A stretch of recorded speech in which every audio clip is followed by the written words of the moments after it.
So when you think Trials of Osiris weapons, you kind of automatically expect that they might be great for PvP, but today I wanted to look at two Trials weapons which kind of fly under the radar for their PvE performance and fun factor.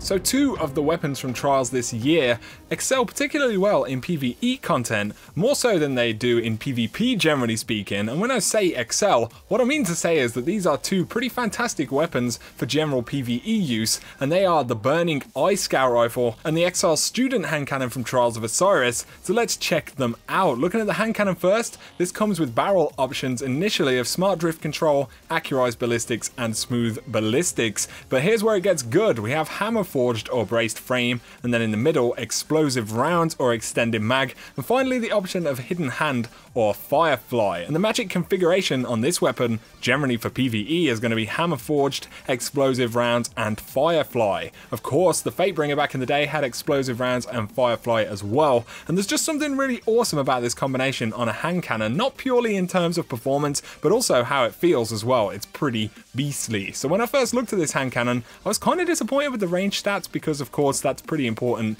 in PvP. The general handling of the weapon as well isn't great for the Crucible, but in PvE, depending on where you're using this particular weapon, the stats are going to be far less crucial for good performance. This is a 32 rate of fire hand cannon though, as opposed to the 22 rate of fire Fatebringer archetype, so it fires a little bit faster and of course you get less damage, but for general PvE like strikes, this weapon is really fun to use. I've said this before, but for newer players you absolutely must experience a hand cannon with firefly explosive rounds. It's just really satisfying to use, and as you can see it destroys, and this is also a really great looking weapon as well. Crowd control is something that this weapon is really good at. If you have streams of ads coming at you, you can literally just blow them up with body shots or the firefly from the crits. But generally this is a really nice weapon. It could be bested if you got, a similar roll on something like a palindrome, not that I even know if that's possible. Of course getting these kind of rolls isn't super easy in general, so if you can hit 7 wins or flawless, you have a chance to pick this beast up.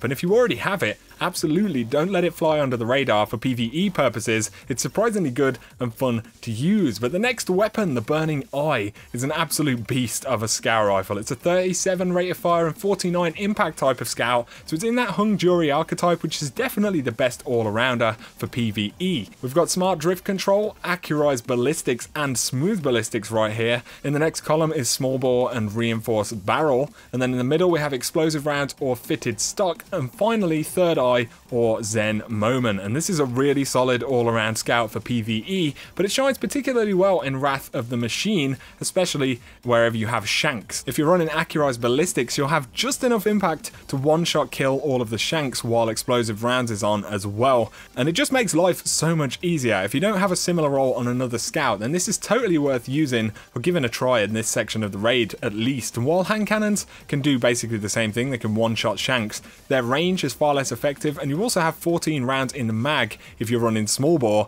and 16 if you're not. So in terms of taking shanks out, you'll be able to, get a ton of kills between each reload, and it's just generally a fantastic PvE weapon. But in general, these are both really solid weapons which seem to be a little off radar for most players in terms of their PvE capacity. For any of you guys who have these weapons stashed away, you should totally try them out in PvE activities. You might be pleasantly surprised. But there you go guys, just wanted to share this with you and my thoughts on these two pretty solid weapons. Let us know in the comments if you've used either of these things. If you've enjoyed the video though, a like is always appreciated. If you want to show your support to the channel, be sure to hit subscribe for a lot more Destiny content. For now though, thanks for watching and have a great day.